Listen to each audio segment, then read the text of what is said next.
bitwalirowoozezaako kuzabaana baffe mu masomero mu mbeera yonna gy'olimu osobola okusomesa omwana kitegeeza kitwala eddaala ery'okwerekereza naffe abakulembeze tetubeere na mugaso gwonna nga tetubategeezeza kikulu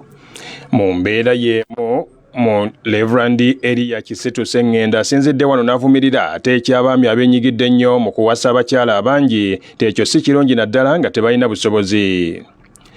Omubaka mu Parliament w'ekitundu ekya Nakawa East Engineer Ronald Nsubuga Abalimwezo asabye gavumenti okuzimba amalwaliro n'okugateekamu eddagala kiyambeko bannansi okufuna obujjanjabi mu kiseera oba bwetaagidde. Engineer Ronald Nsubuga Abalimwezo bino abyogeredde mu kitundu ekyebutabika mu lusiisira lw'ebyobulamu lwe yategese okujjanjabisa n'okukebera endwadde ezitali zimu mu bantu bakiikirira mu Parliament ng'onalaze n'obwennyamivu olw'ekitundu ky'e Nakawa okuba nti tekikyalina ddwaliro lyonna litandikirwako nga kati abantu boolekedde akabiga ak'amaanyi. Abantu abasoba mu 3,000 be bafunye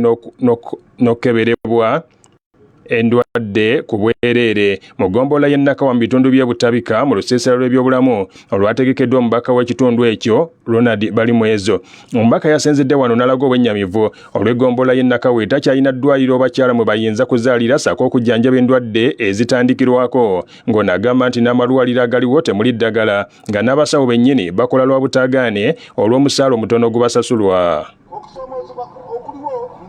Amalwaliro agasinga tegalina ddagala omuntu agenda n'asimba layini ne bamuwa palado naye ng'ekirwadde kyate mwana wattu kizito bamuwa palado kaakati tugezezzaako nnyo okulaba twadresinga ensonga tuwesembeza obuweereza eri omuntu abadde agenda mu ddwaliro n'asimba layini olunaku lamba afune eddagala wano obuwunzi okusinziira ku ndwadde tulina abasawo abadoctors abasukka 15 abavudde malwaliro ag'enjawulo ate bakulembeddwa mu bugoloobi medical center AAR wadde abasawo bangi tulina St. Stephen owamu tulina abagenda okwadimisa liiga eddagala nga 9 ku muwendo munene nnyo tekutusangikangako ti medical camp erimu abajjanjabi abasawo bannansi bamala balina embuto bagenda kukolebwa ku ne sikaani nazo tuzikoze omuntu abeera sikaani n'asobola okufuna ate ebintu bimuleka kusala okufa. Balimwezo mu ngeri y'emu ategeezezza nga bwe basobodde n'okuyambako abantu abatalina ndagamuntu okubeera nga beewandiisa n'ekitongole ekya NERA okubeera nga bazifuna. Tulina obuzibuuti nnyo nti abantu bafuna national IDs abo zaabwe ng'ate kibakiwalira nnyo okugenda kumira okulaba nti bafuna national ID okukola okufuna national ID okwekikungo babakoleko wano ate tugende lumu tuzigyeyo abantu bano basobole okuba nti bayambibwa tuleese wano senta namba laba nti abantu bafuna ndagamuntu zaabwe abasula ndagamuntu olina okufuta emitwalo 5 ne 12 laba nti ate tufuna ndagamuntu empya abo abapya ndagamuntu zabwereere era bagenda zikulu. Omubaka Ronald Nsubuga Balimwezo ayongeddeko nti kyennyamiza nnyo olwa gavumenti okwekwasa entakera nga bwe watali basawo bamala mu ggwanga ate nga bannayuganda abasomye baggweera mu mawanga ag'ebweru okwefunira emirimu. Ono okutegeka olusiisira lw'ebyobulamu luno ayambiddwako abavujjiriza batali bamu n'obuyambi bw'eddagala eri abantu kw'ossa n'ebintu ebikozesebwa mu kuzaala ng'okusinziira ku musawo yeetabye mu nteekateeka eno Simon Peter Otei okuva mu ddwaliro lya Iran Hospital ategeezezza nga bwe basazeewo okuleeta eddagala erijjanjaba endwadde eziruma abantu mu kiseera kino. Akati endwadde ze tusinze okutunuulira ng'osinzidde ku sizoni ey'enkuba omusujja guba mungi malaria nnyo so eddagala ly'omusujja lwe tubadde tugezeeko litegeka nga weeriri nga liwera mpozi abaana ababa bazajja bateera okulya ebintu oba okuzanyira mu mazzi ago amakyafu so tutunula nti kati enjuka nazo ziba zisukka ziba ziriwo nnyo. Mpozi tulabye ne viral infections nga ziwerako nga measles abaana bangi mu eno season balina measles so creams nazo ezikola ku measles tuzirina tezijjawo olwo wabula tulina n'ebirala ebizimba omubiri lwakuba ebyo ebirwadde biba byetaaga okuzimba omubiri tulabe nti obulwadde bukeera ne bukola ki ne bugenda. Eggye ly'eggwanga erya UPDF litegeezezza nti lyokka lye lirina obuvunaanyizibwa obukuuma enzizi z'amafuta ga Uganda zonna era nti kyekyaweebwa olukuza okukuuma eby'obugagga by'eggwanga mu bitundu byonna. Bino byogeddwa omuduumizi wa UPDF General Wilson Mbasu Mbadi abadde mu nsisinkano mu nsisikano y'olukiiko olukulembera UPDF n'olukiiko olukulembera kampuni y'eggwanga ekola ku mafuta eya Uganda National Oil Company ku kitebe ky'amagye Mbuya. Mbadi agambye nti enzizi z'amafuta zonna mu bitundu ebyebunyoro zeetaaga obukuumi obw'amaanyi saako ekitundu kyonna ekyebunyoro okwewala bannakigwanyiza bataagaliza Uganda okufuna ku mafuta gaayo era omulimu guno ogw'okubikuuma gulina kukolebwa amagye ga ggwanga. Ssenkulu w'ekitongole ki Uganda National Oil Company Proscovia Nabbanja ategeezezza nti obukuumi bwe beetaaga mu UPDF kuliko okutangira obutojjo okubalukawo kw'omuliro bw'omwezi baluka saako ebintu ebirala ebyekuusa ku muliro nti kubanga bye byokka ebiyinza okuteeka amafuta g'eggwanga mu katyabaga. Enzizi zino kuliko ezettirenga mu disitulikiti y'e Buliisa, Kingfisher mu disitulikiti y'e Buhuka n'Ekikuube saako n'endala. Ensisinkano eno yeetabiddwamu amyuka omuduumizi wa UPDF Lieutenant General Peter Erwelu, Joint Chief of Staff Major General Leopold Kyanda, Deputy Director National Enterprise Corporation Major General Retired Innocent Oula, Commander 1st Division Brigadier General Joseph Semwanga, Director Training Brigadier Twina Masco, Chief Personnel and Administration Chief Personnel and Administration Brigadier General James Kinalwa saako abakungu abakwatibwako ensonga eno okuva mu Uganda National Oil Company. Business News gano ge mawulire g'ebyobusuubuzi wano ku 17.9 FM eggula ly'omuntu wa bulijjo.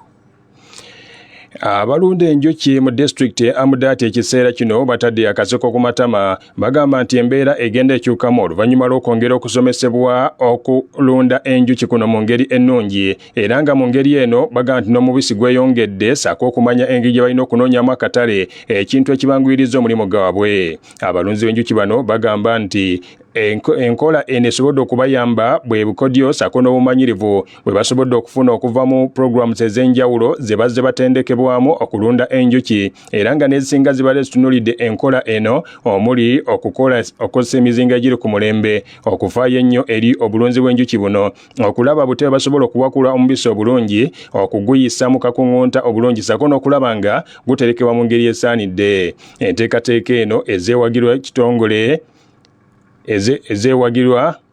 ekitongole kya Development Initiative for Northern Uganda era nga abalimi bano bagamba nti bakoze kyamaanyi okulaba nga basobola okufunamu ng'ekiseera kino famire zaabwe sobola okubeerawo obulungi. Judith Kyerengati nga y'omu ku balimi bano ng'asangibwa mu ggombolola y'e Rolo asobodde okutegeeza nga kati obulamu bwe bwakyukamu ng'asobola okuba nga ayingiza ku kasente akawererako ddala okusinga bwe gwali nga tannafuna kutendekebwa kumala. Ye Gloria Apio nga ye District Principal Entomologist owe Amudat ategeezezza nti basalawo okulabika nga bateekateeka emisomo gino basomesa abalunzi b'enjuki basobole okulabika nga basobola okwongera ku nnyingiza yaabwe ey'amaka, kino kibayambeko okulaba nga batambuza emirimu gyabwe. Jennifer Kabukoke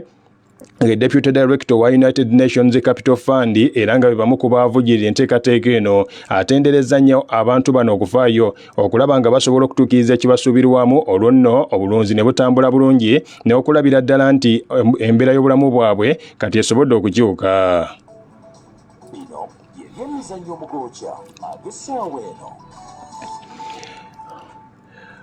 Okuvaako mu kikopo ekya liigi ya Bungereza The English Premier League emipiira egyazannyiddwa olunaku olw'eggulo, Everton yasobodde okubwa ttiimu eya Arsenal nga Arsenal yakubye Everton goal emu ku bwereere nga goal ya Arsenal yabatuusiza ku buwanguzi yatebeddwa omusambi Leandro Trossard ate yo Bournemouth ne Chelsea bagudde maliri nga teri alengedde katimba ka munne. Kati Manchester City yekulembedde ekimeza ne point 15 ate Tottenham yakubiri n'obulina 13, Liverpool eri mu kyakusatu n'obulina 13, Arsenal yakuna n'obulina 13, so nga Brighton eri mu kyakutaano n'obulina 12. Gano gegocha okuva ebweru w'eggwanga. Nga wakayite sabbiiti emu yokka e Libya omuyaga ogw'amaanyi ogwajjeddemu enkuba bikokyo nga gumaze okubanga goyagoya abantu beeyo ne guttira ddala abantu abasoboye mu 1500. Ekiseera kino obuyambi butandise okutuuka munda mu ggwanga eryo era ng'abantu balowooza nti waakiri oba oliawo embeera enaabeerako yaddeko. Ekitundu ekyeddana kye kyasinze okuba nga kikubwa omuyaga guno era nga kino kiriraanye omwalo wabula ng'ekiseera kino abantu abawerako bakuttemu dda ebyabwe ne basobola okwamuka ekitundu kino kino kubanga n'embeera y'ebizimbe ebiri muno ebisinga obungi byawomogose saako okugwa nga kuteeka n'enguudo n'embeera eziringa ezo. Abantu abalala 320 ng'ekiseera kino tebalina mayumba yadde mu kitundu ekyeddana yokka. Beetaaga amazzi amayonjo, beetaaga emmere, beetaaga awasulwa saako n'ebyokukozesa ddambulamu bwa bulijjo kubanga ebirwadde nga kolera, embiro saako ebiva ku ndi embi naddala mu baana birabika nga byonna bya mutawaana ddala bigenda okubatuukako nga bakita ekibiina ky'amawanga amagatte kitegeezezza nti obuyambi buno ate era bukyetaagisa wadde nga liyo obutuuse. Minisita avunanyizibwa ku nsonga z'ebyobulamu mu gavumenti ekulemberera mu ttundutundu erya Eastern Region eya Libya, Othman Abdel Jalil ategeezezza nti abantu 3252 be bakasiddwa ddala nti baafudde mu kitundu ekyeddana nga kyavudde ku njege eno.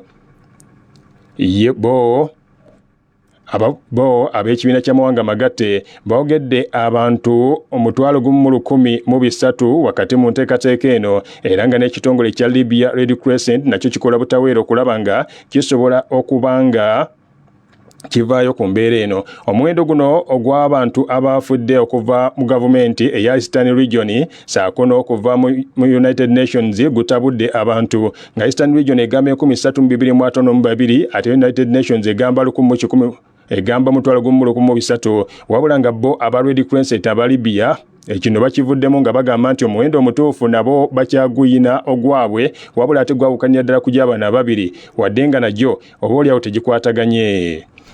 Owuliriza agookya nga gakutuukako okuva wano ku 107 akatonyeza 9 Palo FM ekkula ly'omuntu wa bulijjo nga mpunzika ag'enkya eyaleero kanga baddiremu mu bufunze. Omubaka akiikirira ekitundu ekya Kalungu West Joseph Gonzaga Ssewungu mwennyamivu olwa gavumenti okugyawo amatendekero agatendeka abasomesa n'agamba nti singa tegazzibwewo ebyenjigiriza bya Uganda nate ekiseera kino biri mu lusuubo. Yombaka wa Parliament w'essaza ly'Ebbale Charles Tebandeke mwennyamivu olw'abazadde abeesuulirira ogwa Naggamba mu kuweerera abaana ate nga bye badde balina okubeerawo okulabika nti banunula abaana bano. Eggye ly'eggwanga erya UPDF litegeezezza nti lye lyokka lirina obuvunaanyizibwa okukuuma enzizi z'amafuta ga Uganda zonna era nti kyekyaweebwa olukusa okukuuma ebyobugagga by'eggwanga byonna. Ebweru w'eggwanga Libya nga wakayita essabbiiti emu yokka oluvannyuma lw'omuyaga ogw'amaanyi ogwasse abantu abawerera ddala. Embeera ekiseera kino si ya mulembe ng'abantu beetaagira ddala ebintu ebikozesebwa mu bulamu obwa bulijjo. Era ekibiina ky'amawanga amagatte kitegeezezza nti bano boolekedde okulwala ebirwadde omuli kolera, omuli embiro n'ebirala singa ddala tebasobole kuyambibwako kulabika nti bafuna amazzi amayonjo, emmere aw'okusula n'ebirala ebiringa ebyo. Eddakiika 19 ziyise ku 3 ez'amakya ga leero mu bujjuvu bw'essaawa eno bwe gatyo bwe gabadde. Nze muzzukulu wa Mugema TAMALE YAHYA SSALI tova ku mukutu Palo Fama.